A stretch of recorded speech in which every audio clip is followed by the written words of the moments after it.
What is up, everybody? It's Dr. Vibe here, host and producer of the award-winning Dr. Vibe show. As always, I'd like to say you're blessed, a magnet for miracles, and a solution for someone's problem. Do note that I was the 2018 Innovation Award winner, handed out by the Canadian Ethnic Media Association. And this is the place for Epic Conversations. And I'm the host of Epic Conversations. And as you know, I always like having new friends come on the platform. And we have a new one tonight, another new one. And actually, I have to thank Lisa Blacker at one of the platforms that I share my content on, the Good Men Project, for introducing me to this outstanding young gentleman, Mr. Ross Victory. So let me introduce you via a little bio about him. He is an American marketing professional, travel and adventure enthusiast, and author of a new memoir, Views from the Cockpit, The Journey of a Son. And that's what we're going to be focusing on tonight. He's a millennial, born in the late 1980s in the land of low riders, taco trucks, and celebrities. I love it. I love that. Just there in itself, I could just stop right there. But there is Right. more. In Los Angeles, Cali, LA, also known for its income disparity and increasing homeless population. Very important. And I was listening to a story about that this morning. As a son of public servants, a missionary father, and a law enforcement mother, inspiration through exploration, community, and service come natural to him. He serves as an associate board member for Covenant House in Hollywood and spends his free time there, traveling, writing, and advocating for Meals on Wheels and Shower of Hope, among other local social organizations. And I'm aware of both those organizations, and they're outstanding. He spent, you know what? I'm not actually going to stop the rest of that because we're going to cover that in the conversation. Okay. I will get to another part of his bio saying he incorporated this feedback to write nonfiction and fiction projects with depth and precision, stories of captivating, complex characters expressed in all their dimensions, usually on a path to self-discovery and harmony. Likes great music, great characters, balance, simplicity, and complexity. He went on to teach abroad in South Korea. We'll get to that, which married his love for international travel and language. He received his Bachelor of Science or his BS in Business Administration and Marketing Management from Cal State in LA. Yeah. So, welcome for the first time and hopefully not the last time, Mr. Ross Victory. How are you? Thank you so much, Dr. Vibe. I am in the vibe. I'm ready. Thank you for welcoming on. I'm excited. Well, this is a good thing. And before we go any further, I'd like to welcome on the Get Vocal platform already Luke, my man from Windsor, Ontario, Canada, and Big Bad Brad. Thank you guys for jumping in. You know, as always, if you want to take a seat or you want to make comments, you are always welcome. And this is going to be another epic conversation.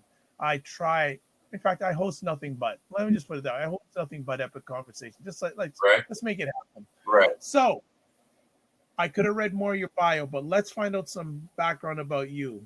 Young man, growing up in Cali, what was life like? Life was like, well, I was born in Inglewood, to be specific. So Inglewood's right next to LAX. And, I think I had a decent upbringing. My parents worked hard. My mom was a law enforcement. Dad was also in law enforcement, doing missionary work. And, they provided for us. We took family vacations. Both of my parents made a lot of effort to make sure me and my sister were educated. We could, speak properly, write properly. And I think it was I think it was average, but I know that there was some magic, but also some terror, that happened during those years. And what I mean by terror, I know that was kind of a strong word, emotional and mental opportunities, let's not say terror, that occurred. But I think it was great. My upbringing was magical and hurtful at the same time. I don't know if that even makes sense. They coexisted. Hey, that, you know what? It makes sense. Mm. How was it like? How was life like growing up with two parents involved in law enforcement? You know, while that was happening, I didn't really understand the energy and all of that stuff that was happening, but it was very regimented, very disciplined. So my dad was also in the military. He was also a preacher and a pastor. So you can imagine there was a lot of constraint in the house as far as waking up on time, making sure your room was clean, making sure you spoke properly, making sure that your clothes were always ironed and ready. So a lot of that stuff is good stuff, but I guess sometimes with kids, it doesn't really give them the space and sometimes the noodling around that they may need. So yeah, we're very disciplined. Many times my dad was waiting over my bed when I woke up, talking about, why are you sleeping? Oh, wow. I know, right? Oh, wow. Yeah. So it's interesting. Did you feel you were not a son, but maybe in the military? Um, that's interesting. I felt I was definitely a son, but I mean, there wasn't moments that I think other people had in their childhood. I mean, they tried. Like for a year, my dad arranged this thing called family home evening, where it was like a compulsory family time, just because everyone was so busy and busy with activities. So we sat down at the table and we either had a conversation, we did an activity, we just ate together. So there were moments like that, but there was also just a lot of discipline, showing up, make sure that your that your face that you showed the world was ready and presented strength and everything that it needed to. So my last name is Victory, right? So there was also some idea that, hey, you have to be the best at all times, and this is what the best looks like: discipline. Mm, mm. Did did you always accept and not? Did you ever push back? I did push back in my own way. I remember there was one incident where my dad was really he was talking out of his ass, in my opinion. Eighth grader, just asking me to do something. I was like, man, you are something like, I'm not going to do that. I wish you would just be quiet. Something I challenged him. And that one time I tested his authority, that was our one kind of encounter. I don't want to say physically, he didn't hit me or anything, but he kind of grabbed my shoulders and told me, watch who you're talking to and don't ever do that again. Wow. So I kind of learned that when I pushed or, tried to test the boundaries, even with stuff like religion, which we'll talk about later, which is a part of the book, it wasn't well received. Even if I was using, logic and calling people out in the gaps of, what I saw to be happening, I learned kind of early on, I think at 14, 12 years old, hey, maybe this isn't the guy to do that, as well as my mom. So I didn't really have, that freedom to kind of challenge and explore. At least outwardly, I perceive that to be happening. It says in your bio here you had, I guess, a passion for collecting pens, notepads, and interviewing yourself. Yeah.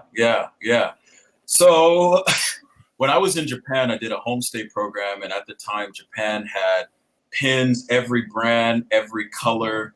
And so I was just obsessed with collecting these pens. I don't even know if I used them, what I used them for, but yeah, I just had tons of pens and notebooks. Every time we went to CVS or any of these Rite Aid places, I always wanted a notebook. It's like, don't you have enough notebooks? But I was just taking all this stuff in and always speaking into a recorder or singing into a recorder. So I always was interested in, I guess, expressing myself. I didn't know what any of that meant, of course, but looking back, it's very clear. This guy, he likes to write. He likes to be in stories. He likes to communicate. And so, yeah, I was obsessed with pens for many years. Was the need to express yourself because maybe the lack of attention you were getting from your parents, or is that coming from there? I'm still trying to figure out if that's the source of all of that. I do know that songwriting for a long time was very therapeutic for me. I didn't even know, because the idea of therapy and mental wellness and illness, those were not things, that was discussed. But looking back, songwriting was a safe place, for me to kind of express the need for love or express pain or, all of these things. And so I don't want to say that I was doing those things to kind of escape the emotional kind of isolation, because I do like to write. That is my interest. Mm-hmm. But I do think that they went hand in hand a little bit. How did you end up in Japan, and what was that experience like? So my parents love to travel.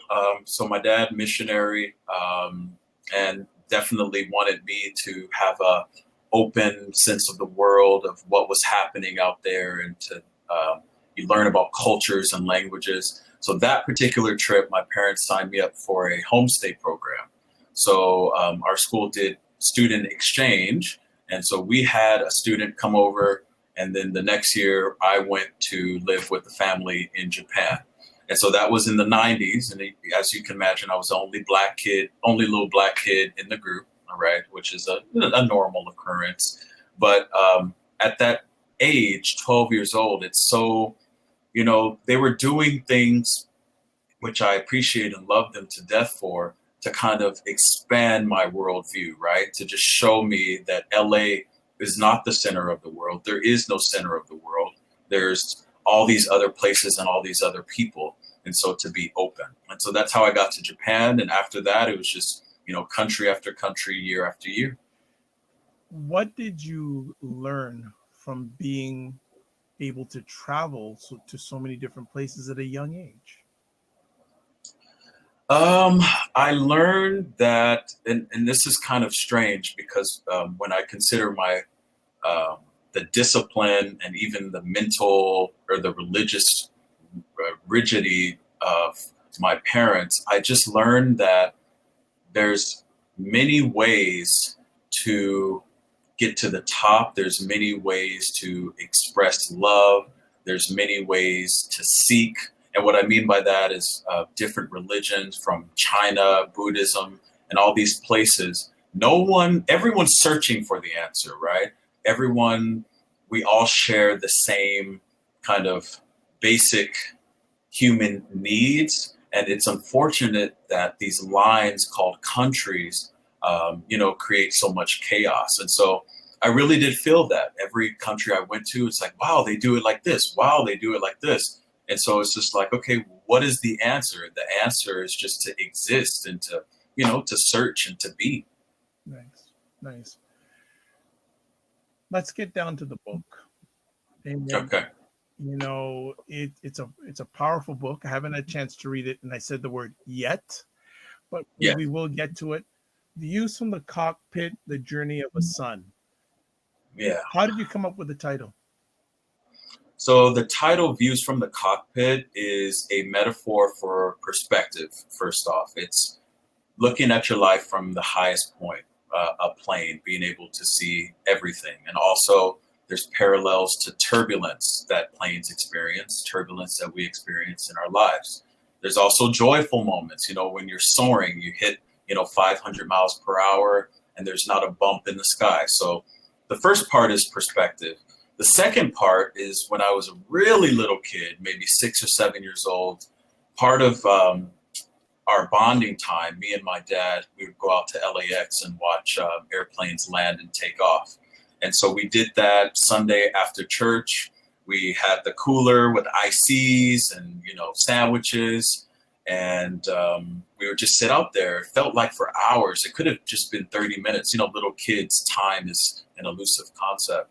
But we just watched the planes land and wondered where they were going, wondered about the people on board. And so that was an interesting way to kind of group in the message I wanted to communicate to readers about perspective, but also a personal memory that I shared with my dad. So I added the Journey of a Son piece after that. Why did you decide to write it? So this book came about, it started as journal entries. My dad was a big journal person, always write, Ross, keep a journal. And I didn't understand, when you're a snotty teenager, snotty nosed teenager, being rebellious or trying to test the limits, as I shared, you don't really understand what a senior man is trying to do or show you.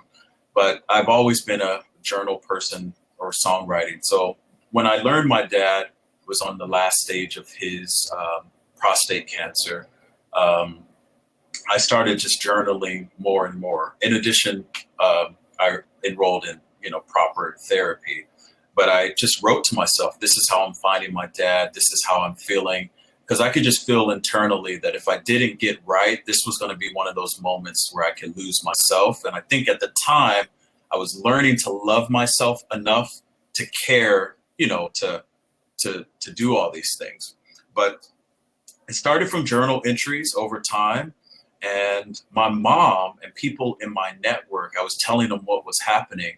And my mom was actually the one who said, Ross, you have something to say. This is a book. You may not be able to see it yet, but, you can write. And then all of a sudden I was like, what, is this a book? So I went back, started reading the journal entries, putting structure to it, pulling out my narrative plot structure. How does that happen? How did we get here? And all of that in and of itself was extremely healing because it forced me to deal with the real life events that had occurred as well. What made you start trying? Was it a decision process? Did it take long to say, I'm going to write this? And when did you say, okay, I'm going to go on this journey, try this? Because you had this childhood, and obviously there's a number of things that were resonating inside of you. What made you take that next step to write this? So part of my bookmark in the book, I don't know, it looks like there's a lot of contrast. First word is love. I kind of called them out: love, legacy, and progress. And so again, my dad was big on legacy. And so I don't know if I was just being creative because I'm already in a storytelling place, right? With songwriting and journals. And I legitimately felt that if I wrote about my dad, that would be a way for him to live on in a different form. So that kind of pushed me and motivated me also to complete it. Hey, my dad's not here physically anymore, but what if I kind of level up my thinking, put all of this experience and his life and everything that we shared and exchanged and learned in a book form, so then it can itself spread its wings, in the world, and he can live on in the minds and hearts of other people. So that part came last, and it took a while to get there. But finally, after the journal entries, I said, wow, this is an opportunity for him actually to exist in a different, way.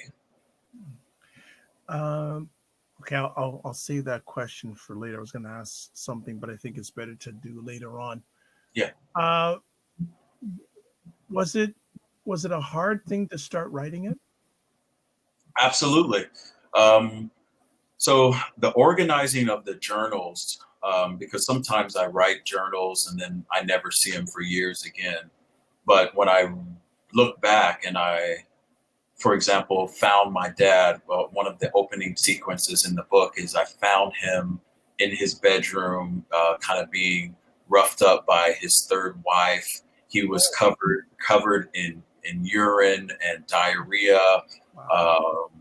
And so that kind of stuff, it was hard for me to read the journal entry, but I also just wanted to tell the truth, right? I think this is a life. This could help someone. This is helping me. I can't dance around any issues. I got to call it what it is, because on the other side of that, I was learning that there's peace and acceptance. I just had to put it out. I want peace and acceptance. it's painful. And sometimes writing, it was unbearable to type the words. I mean, I would just sit in my room, music, just crying because I had to confront this. But that was the purpose, if you know what I mean. Understood. Understood. Um, hmm. That's and I appreciate your transparency because I know it probably at times was very, very challenging and very, very trying. Yeah. Um, what kept you going during the writing process? Uh, that it was very difficult to do it. So it took about, and I say 2 years from the first journal that I could find where everything was escalating. But it was hard. I mean, for many times, this book, as a manuscript, it sat, uninspired under my sofa for maybe 2 months, 3 months. There's a lot of self doubt to overcome. Like, you know what, a book is too hard. No one's going to read it. You don't have any professional experience, in book writing, and so those were a lot of challenges that I had. But again, going back to the journal entries, it's like, man, trying to cope with my dad. What can I do? And I'm just going to write a book. And there's also another layer to this book as far as fraud and elder abuse that occurred Wow. in his end days with his third wife and this pastor. And so I have to be honest with you, a lot of the motivation came from exposing those people, not, directly in a way that would jeopardize their health or livelihood, even with the appalling things that they did. But I felt a lot of energy to expose things that had happened by people who associate themselves with authority and righteousness. So then it's that layer too. So it was a lot of energy that led to the completed project. And it's amazing. Sometimes, I don't even believe that I actually finished it. I don't know if that makes sense, but when I think of myself, it's like, wow, dude, when I look in the mirror, it's like, you actually did this. Right. Just want to, though I haven't read the whole book, I've read excerpts. Can you shed light in regards to the relationship you had with your grandmother? Yeah, so my grandma was a strong, strong woman. And I mean, yeah, I, she lived to about 80 plus years old. I mean, grew up in the South, multiple life threatening illnesses, just overcame each one. Um, wasn't healthy, didn't exercise, all of that stuff. And it was her spirit that I now know that kept her alive. But as a little kid, my grandma was very rigid with religion. And I do remember one instance where we would go to church, like 7 days a week, it felt like. And her people at her church of the Pentecostal kind of traditional background would jump up and down speaking in tongues. And as a little kid, with a wandering mind, you're looking at this and I'm like, what is the purpose? So, this is a little kid. Like, what are these people doing? That's not a language I can't understand. Some people do it more than others. The people who speak in tongues are getting the, better treatment. What is going on? So one time I told her, Grandma, people don't have to speak in tongues to go to heaven.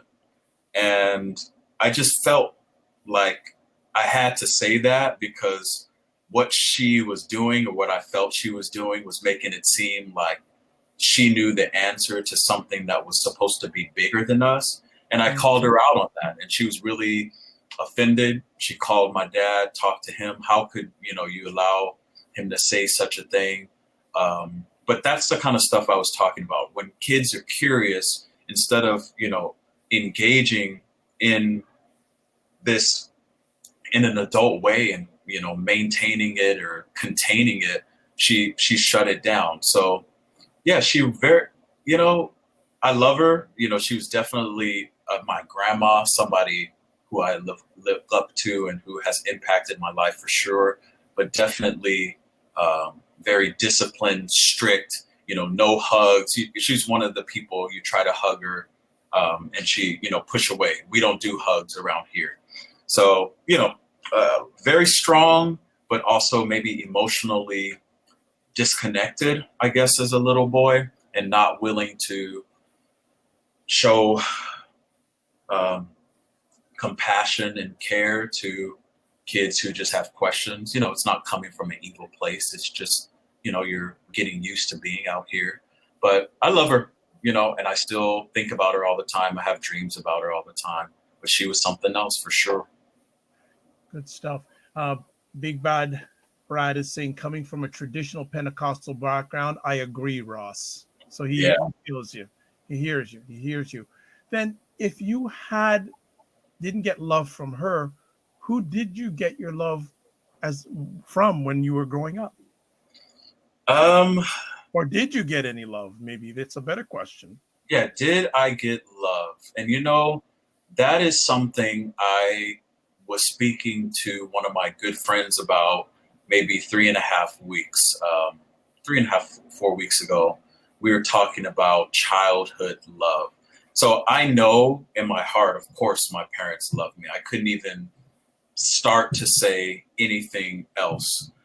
I do think the emotional connectedness, there were opportunities to be emotionally engaged and in tune with the needs of a sensitive child. People who are creative usually are feeling the world more, they're feeling it maybe stronger or different than other people do. And I feel like had my parents been able to identify that and to know that, they would have been able to provide the emotional support. But my mom, she's supported my education. She supported literacy. My dad gave me memories and travel and experiences. So I know that they definitely did love me, but did they provide the emotional support to a sensitive child? Definitely not. Tough. That's tough, and it's real. And I'm learning. I'm 33, so I'm learning to stand and feel that realness. Because if we try to dance around it, no one's going to get better. No one listening to it is going to have a takeaway. But I owe it to myself, owe it to you, to the people watching, to listening. To just keep it 100, because there's billions of people in the world. Not everybody's getting what they need, but everyone feels alone. Like, what is that? You know what I'm saying? So here I am. I experienced that, and I'm living in the truth and trying to get better. Good stuff. Share about the relationship with your father and mother. It seems at times it was quite challenging. Mm-hmm. And what effect did it have on you? So my parents, they met. I think it was a lot of serendipity in how they met. They met in an elevator in a courthouse. Yeah. My mom, she was in her 20s, dressed to impress, young, from Compton, just on it, just one of those people who, you see her and you think, okay, she's here to win. My dad, he was, mid 30s, and he saw her newly divorced. And so they met in the elevator. He came down to her floor, put in words to her supervisor to try to set up a meeting. That's how they met. They spent the first 5 years traveling the world. I mean, I've seen hundreds of photos of what they did, just moments of bonding, so they had that. And then all of a sudden I came. And then my sister came 4 years later. And I honestly think that my dad and his generation he expected a woman to be and behave in a certain way. And he didn't account for the growth or my mom's life journey as maybe her personal dreams, and I'm saying this just from watching them. I'm not in their mind, right? But from my perspective, as my mom became more and more successful and kind of found her stride in life and as a Black woman in America, I think my dad started to feel challenged, his male ego, whatever it was, he started to feel challenged by the success of his wife, who was a Black woman. And so, because of that, I think he started to resent her, and made actions and moves to finally get a divorce. And so, I'm still trying to figure out what that means to me. Is it scary? I mean, why would she be scary? Why would you feel challenged if this is the same person that you met in the elevator by chance? You see what I mean? So I don't know. I'm still working on that as far as what it means to me, but that's what I saw. I saw a lot of good moments. I saw my parents really care about each other and be joined at the hip in a lot of stuff. But I also saw my mom kind of reach that level to where the conversation just changed and it became, okay, you think you can do life without me? Then I'm out. Hmm. What effect did it have, their relationship have on you back then? And what effect has the relationship have on you now? Yeah. Back then, I think I was drunk at the party. That's an expression. I was drunk at the party, like most people. I was blind. I didn't know what was happening. I accepted it as normal. Um, I remember one time a university professor. We were in a psychology class. They asked the class to talk about anger. How does your family process anger? And to give experiences of your parents and what they do when they're angry. And I remember going back and I said, you know what? I've never seen my parents angry. I've never seen them, hot and just, burned to the core about any issues. Then I started thinking, okay, well, have I seen them cuddling and kissing and loving? Okay, so I haven't really seen too much of that. Are they robots? I remember thinking that because I was in college at the time. And even as a young kid, I wasn't thinking. I was drunk at the party. But now when I look back, obviously there were some robotic moments. They were probably dealing with their own emotional scars and hurt from, well, I mean, they were in fact dealing with their emotional hurt and scars from their own childhood and trying to cope with it in this relationship. And that's not something that I want for myself. I want to be true, to not be afraid to express and experience and to feel. I want my kids to know that emotions do not make you weak, they make you human. Maybe even through emotion, you can find strength to overcome things. So right now, that's where I am.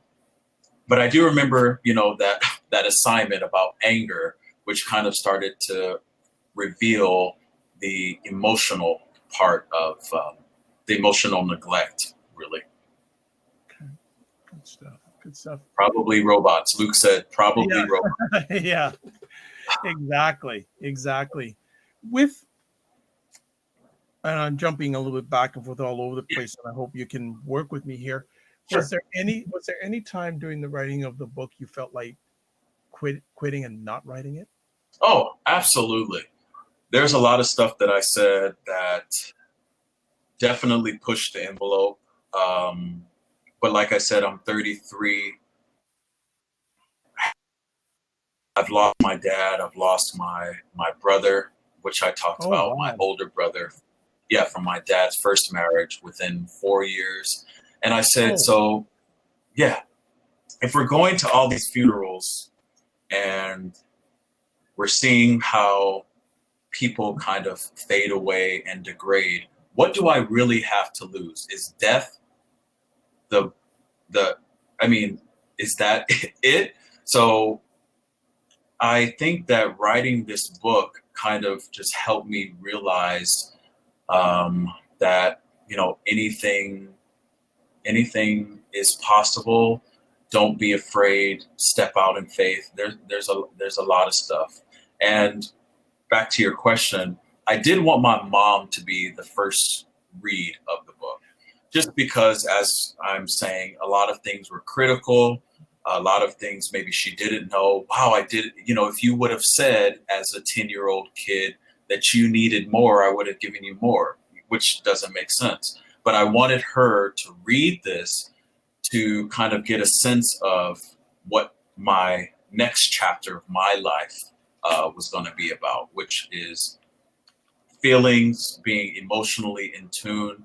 And she has remarried, and she's also making steps in doing the same thing for herself. And I think that she got the point of why I wrote the book and can relate to, hey, I want that freedom for myself as well. So I think, now that it's out, I think we're in a good place. And it was definitely challenging, but I'm doing my best.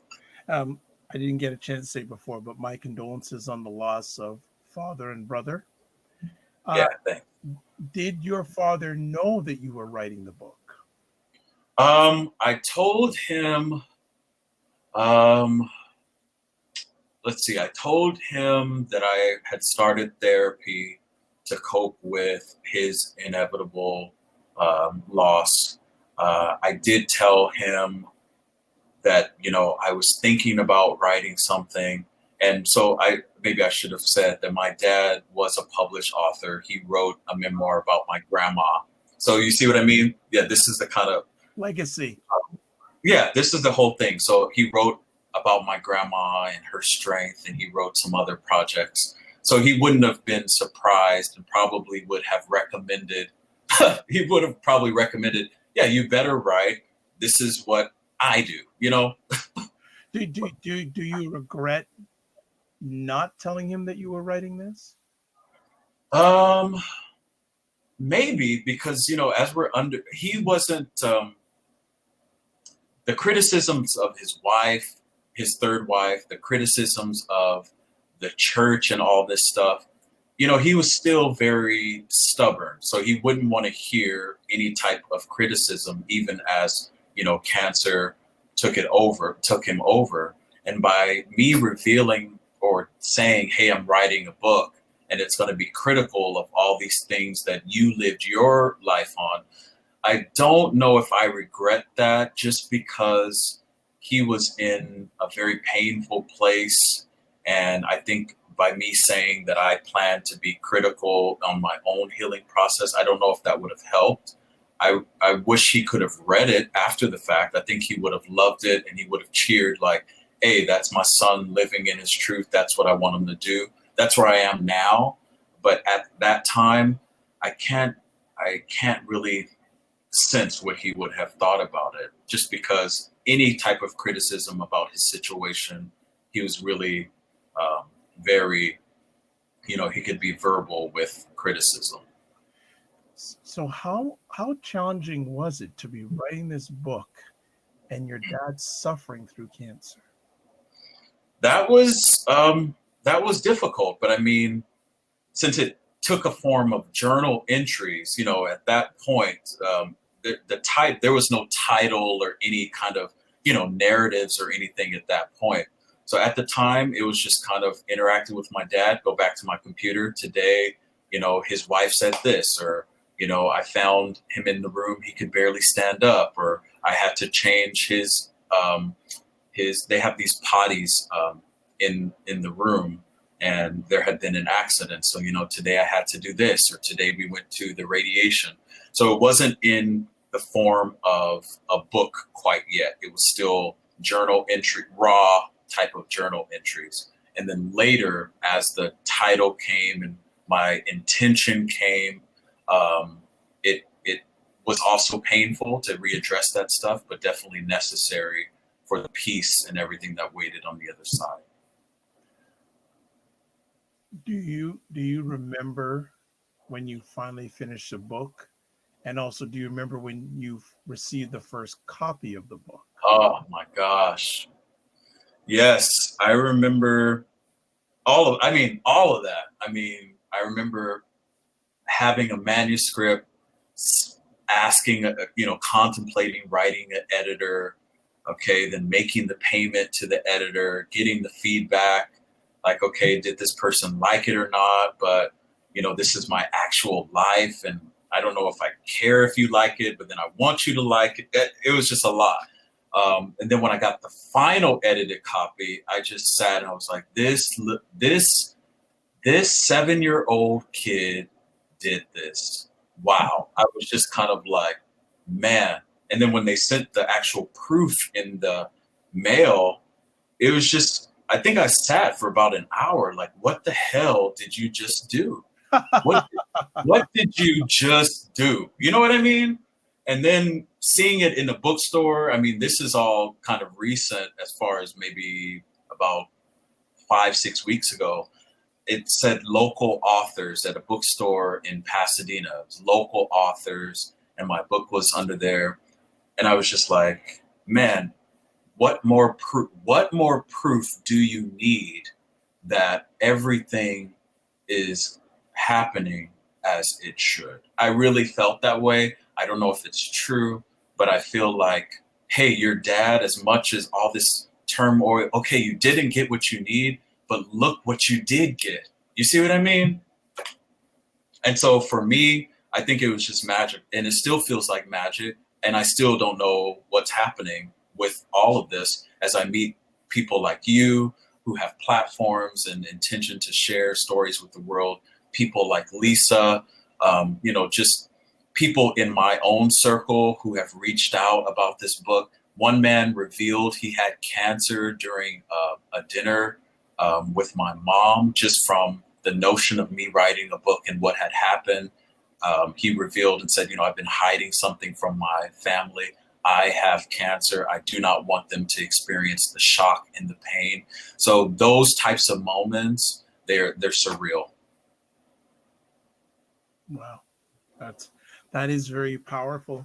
If the book comes out, what does your mother think? Has she read it? She has read it, and she, I told her, there was some fiction mixed in, and there's some fiction mixed in. There's some exaggerated descriptions, and she said that she felt like she was reading parts of her life. She said she got a lot of revelations about what had happened in the childhood. She laughed, she screamed, she cried. She had moments for herself as a mother, reflective moments as a mother, and, trying to do the best for her kids. And I just wanted to make sure that she knew that my intent wasn't to hurt or to attack, but just something that I needed to do to cope with my father's loss. And she's been very supportive. She's on the repost. She's, promoting and giving books away, from the book side. Oh, Yeah, from the book side. But from the content side, I think that we are making steps to be able to talk like that in person and kind of drop these roles of parent and child and kind of vibe as humans. So I'm happy about that. Little by little, because, Yep. as I mentioned, law enforcement family, there's a level of emotional disconnectedness that you have to have in order to do those jobs effectively, unfortunately. So I understand that situation, but there is positive momentum, I think. Father-son relationships. If you look at your own compared to what you see on the landscape today when it comes to father-son relationships, what are your thoughts? That's deep, because I can only speak, my truth and speak for my sensitivity levels and how I interpret things. And I know part of what we're talking about is the absence of father. So both of my parents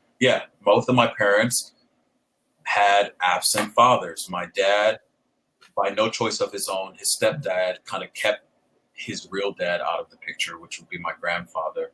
My mom, I think he died and was living out of state when she was young.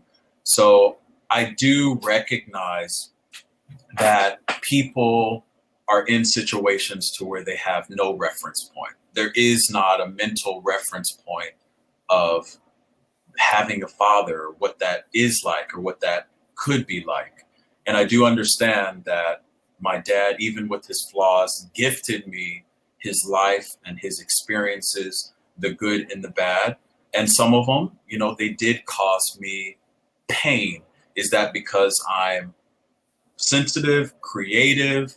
Is that because I can't see or I don't understand that I had his physical presence?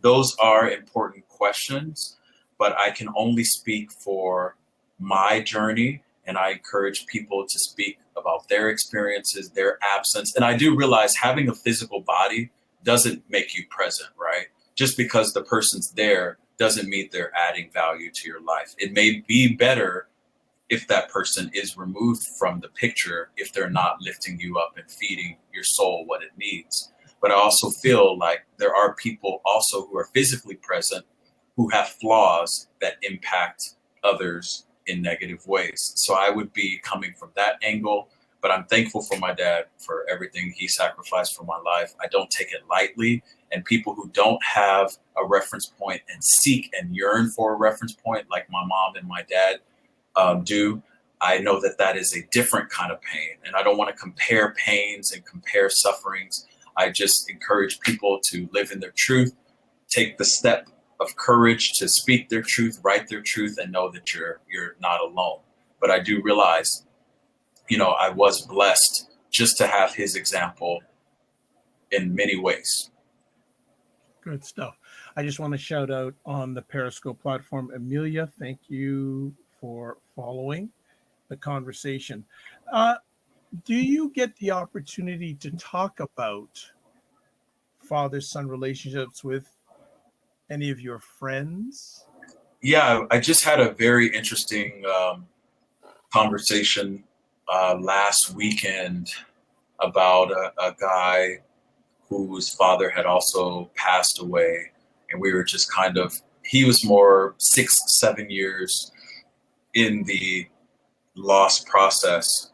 And he was just, we were vibing just about, you know, our dads and their quirks and what kind of men they were. And he told me he says he can actually remember the day that he didn't, or the time period that he stopped thinking about his dad daily. And for someone like me who attached his memory to a book, and I think about him every day, there's just so many things like, you know, the questions of life, who's going to be my wise counsel.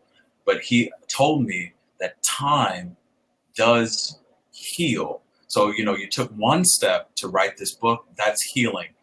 But also, as you get farther and farther away from the event, there will come a time to where you're not thinking about your father and the loss of your father. And so I thought I really valued that input from someone. We've never talked about it on that level. Just to know that there's some point in the future that may happen for me was very promising. And of course, I have friends. A lot of them have, you know, fathers who ain't shit. You know, haven't seen them, no relationship, egotistical, stubborn people. So when I hear that, I'm like, wow, maybe should I shut up? Like, do I need to be quiet? This man gifted me all these traveling opportunities and all this stuff. But like I said earlier, I can just speak my truth, right? I can't compare suffering. I don't know what it's like to not have a dad. This is the man that I had. You know what I mean? So, but yeah, this is something I've been talking about with a lot of my male friends lately and their fathers, just to see if there's something that I'm missing. And it builds a point on me because I'm very blessed to work with men and fathers. And I want to get your take on this statement. I always say that one of the most significant parts or moments in a man's journey is when he loses his father. I agree with you. I deeply agree with you. I feel like that is a very emotional moment. And I'll tell you what I've experienced. So my dad, very worldly person, he always had advice, always willing to give examples. And I do sometimes now even search my email, some questions that pop into my head with how to handle different storms or different, weirdness that pops up at work and, as I navigate the world. And I try to search my email for his words or his encouragement. My barber recommended to me as my dad became more and more bedridden, he's like, hey, you got to record him, record his voice, record his image. Yeah. And I never heard anything like that before, but I did listen. And so I'm glad I have those tapes, that audio, and the emails that I have. But it's a huge moment because I think life is calling you out as a man. Like, hey, there's no more reference point now. This is your time to level up, to step and use everything that you know and define what this is for yourself. And that's very hard because, as a son, your dad is the example. I mean, the good and the bad, you can only reference him. And so now I don't have that. And I can only trust that I have the examples and the words and the audio and, the confidence in myself to kind of move forward without him. But I look through my emails for quotes and just topics. I'm still doing that. If you're comfortable, what questions have you been looking for in the answers for in your notes, or what would you like to ask your dad if he was still with us today? I would, that's a rough one because sometimes I look just to hear his voice. So, when you read someone's writing, you can almost hear their voice and how they say it. But a lot of job troubles I've been having lately. He just had the excellent career advice. So stuff like that, I try to dig for. Right now, I would probably want to tell him that, Dad, I can see you clear as a man. I wish that we could have shared moments as men together. Just as men, because you're always fighting this dynamic of status, right? Okay, I don't want to piss my dad off. I want him to look this way, but I wish that I could have said, Dad, I see you, I forgive you. All of this stuff that happened with my mom's divorce and with your wives and these horrible decisions and all of this emotional neglect. It's okay. I understand that you were on a journey that was separate from mine. And I wish, I could say it directly and explicitly to him like that. But I do also believe in my own developing faith that he can see that through the release of this book and energetically be in tune. Like, hey, Ross, I know that you see me, I see you, and you have my support. That's what I'm trying to hold on to. Just further on to that, and thank you for your honesty from the heart. If you gave your dad your book and he read it, what do you think he'd say to you? So when my dad would be irritated or concerned or angry or moved even, he would, I mean, I can just see his movement. He would take off his glasses, probably close the book, and, have to just sit in silence to soak in, what had happened or what had been communicated. So I provided many opportunities for him to do that, just because I was always fighting the status and the dynamic of our relationship. So I think he probably would find it hard to read or didn't know that I felt it on that level because of his own emotional disconnectedness, my own unwillingness to take a step of courage and confront my dad. But I do think that he would be happy that at least I had the courage to express it, right? Because as you know, there's men out here having heart attacks, strokes. Nothing gets expressed, nothing gets said, nothing.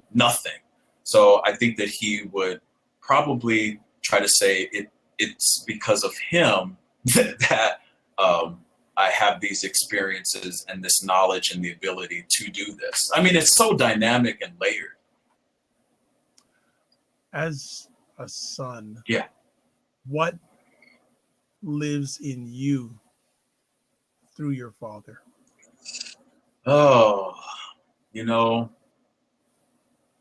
one of my female friends told me when I was talking to her about my dad, she was like, wow, I wish my dad was my best friend. Mm. And I didn't know what to do with that. But I think what she was trying to say is best friends, they share everything, right? And I think that we share so much. I mean, I was looking for one aspect of my life that isn't like my dad. And it's very hard to find that, be it writing, journaling, poetry, sometimes even how I laugh or, do certain things. It's like, man, it's like, how can you can't escape. You can't escape.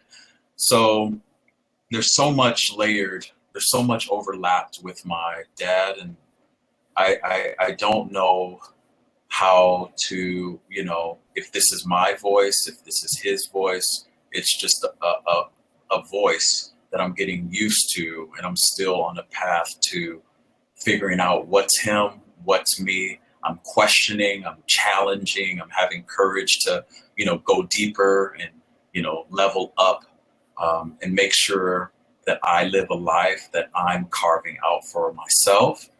Be it I'm taking what I liked that he had to offer, leaving what I don't, and trying to establish, my own voice through courage and perseverance and all that stuff. Do you ever go back and read anything from the book? Yeah, I do. I'm working on a project right now. I'm creating an audio experience. So as you know, in LA, our traffic is noteworthy. And Same here in Toronto, my man. I mean, I feel you. and people, especially okay, I'm not going to generalize and say millennials, but a lot of people, due to work, family, they don't have time to sit and read in a book, but they do have a traffic commute, and they do have time to sit and, watch other cars. So I am reading it back now, and just the engineers in the studios, they've said, wow, it's very emotive. There's a lot of description. There's a lot of just soul, right? There's just a lot of times where you can feel what I feel. And I'm on chapter 4, reading it into a mic. And I said, wow, this guy, this little kid, this 7-year-old boy, he did it. He is fearless. He's stepping out in faith, and good luck to him. And I can at least appreciate, even if this book, I mean, as a journal entry, the goal wasn't for sales and all of this stuff, right? I never even thought I would be talking to someone like you on a video cast. However, I just reading it back, wow, I'm just like, man, you were serious. What else is in you that is going to be discovered? Well, as we start to wind down here, and I appreciate this has been a very powerful conversation for me and the viewers. What message do you have for millennial men when it comes to the subject of father-son relationships? I think that millennial men, we're in a position where we have technology, we have resources, we have people who are willing to have conversations. Yourself, Good Men Project. We have access to all of these resources. So I would say, don't wait till the end, to the deathbed, to reconcile whatever relationship that needs to be reconciled. I would say do it now. We're in a time to where there's just so many resources of how to do it, when to do it, the best way to do it. I would say consider forgiveness. I would say consider the best life or the opportunities that await you on the other side. when you can just face what is already true. Remember that it can't be erased. So let's start there. Everything you've experienced with your father, whatever, it can't be erased, but it also cannot be recreated. So what do you do with that information? So I would encourage them to use the resources, use the access to the resources to, level up if you want to. I'm learning now as an adult, not everybody wants to level up. Some people are comfortable, right, in their misery and pain. So for the people who do, use those resources, step out in courage. And I think that you owe yourself and you owe your journey just that autonomy, right? So this is views from the cockpit. Notice that you're flying, you're in control. There will be turbulence. There will be nosedives, but there will be times to where you can see the stars and the moon and everything clearer than you ever had. So know that there's resources, and don't be afraid, I guess. And that's something I tell myself too, right? So I have moments of fear that I have to overcome. Don't be afraid. There's resources. So that's something that I think we can all enjoy together. Yeah, I think one of the things I share with people, sometimes you got to do it afraid. Right. Yeah. Do You it got to afraid. do it afraid. On the other side of the spectrum, what is your message to the fathers of millennial Yeah. or young? To young men, I would say to the fathers who may be a little bit stubborn. I mean, that's my interpretation, but maybe it's not stubborn. It's just, they're living based on their upbringing and backgrounds. But I would say, be the father that you wish you had. Be the father. I mean, and that's so big, right? Because I think that everyone falls into that. Be the father that you wish you had to your son. And I mean, he's going to be on his own journey of life and acceptance, but you can, at minimum, be the father that you wish that you had. Good stuff. Quick story before we wind out. Yes. I work with a lot of fathers. Mm-hmm. And about 2 years ago, or 2.5 years ago, I was blessed enough to host a session with African Canadian fathers called Minding Our Minds. It was all about mental health and Black fatherhood. And 2 days before the event, we only had 3 registrations. Wow. For the actual event, we had 40 fathers show up. Wow. And I had my flip chart ready, and I like to gauge an environment, and sometimes, do things that are out that people don't expect. And I asked an interesting question. I asked, of the fathers there, how many had or have a good relationship with their father? And only 3 of them put up their hand. Wow. So for those who are watching this or listening to this live on the replay, there's a lot of sons out there that didn't have a good relationship with their father. And a lot of times we replicate what we emulate, we replicate what we emulate, or we emulate what we replicate. Sorry, put it that way. We emulate what we replicate. So a lot of times, if you see a man that's going through a hurting time or a challenging time, sometimes it may be because of the relationship he had or has with his father. I'll just leave it at that. I agree. Ross, I'd like to thank you for taking time out of your positive, productive schedule. If people want to touch base with you, how can they do that? Yes, so I'm on all social media, very active on Instagram. So my handle there is Ross Victory Official. Also, my website, rossvictory.com. And I started an email recently to engage with people about the book, Views from the Cockpit book at gmail.com. And also on Facebook, just type my name in, Ross Victory. Okay, fantastic. What's up next for you? So for me, I'm going to work on completing this audio experience, which covers my grandma from the 1940s up to the present. We're going to have fun with music. We're going to have fun going around the world. So as I mentioned, I traveled a lot. My dad traveled a lot. He was a missionary. I joined him on some of these places, to China, to Costa Rica. So we're going to have fun with jungle sounds and Asian sounding music. So I'm working on that. And, I'm just going to continue to listen, I think. Continue to listen to my environment, people who care about me, someone who says, write a book, do this, listen, where's the energy? Where are the doors opening? Notice, watch. That's what I'm going to do my best to do. Keep writing, keep songwriting, keep doing my thing, and be humble, or try to be humble and open to life and the experience and the lessons that are trying to be taught.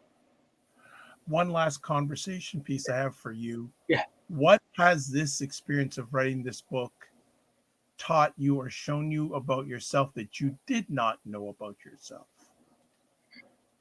That I did not know. So it has shown me, wow, that I did not know. Oh man, that is, that I didn't know.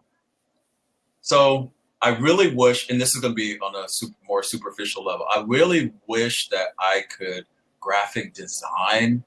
And I mean, I have so many ideas, and it's so hard to even get anywhere close to this. And I think that writing should have images. So I really wish, that's something I did know, something I don't know. I may have to get back to.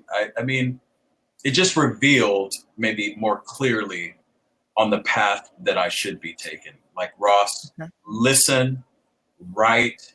You can do anything that your mind comes to. Just be willing to put in the time and the work. So I'm just trying to live in that truth and not have other people tell me, and keep listening. If that makes sense. Absolutely. Thank you so much. All right, everybody. The book, he showed it there. It's also available on Amazon. The link for it I put in the chat on the side here. Also on the replay post on the Dr. Vibe website, you'll get the link there, all his contact information. I am Dr. Vibe, host and producer of the award-winning Dr. Vibe Show, the home of Epic Conversations, and I'm the host of Epic Conversations 2018 Innovation Award winner, handed out by the Canadian Ethnic Media Association. If you want to find out more about me, I'll keep it very simple. Go to my website, the DrVibeshow. You'll get all the information, podcasts, vidcasts, Instagram, Twitter, Facebook, etc., etc. Let's finish it off the way I always do. Live your life as a dream. If you can dream it, you can make it. Next up, sometimes you have to get smaller to get stronger. Block assumptions, then aim bigger, aim better, aim higher, aim wider, and especially after this conversation, as much as possible, lead with love.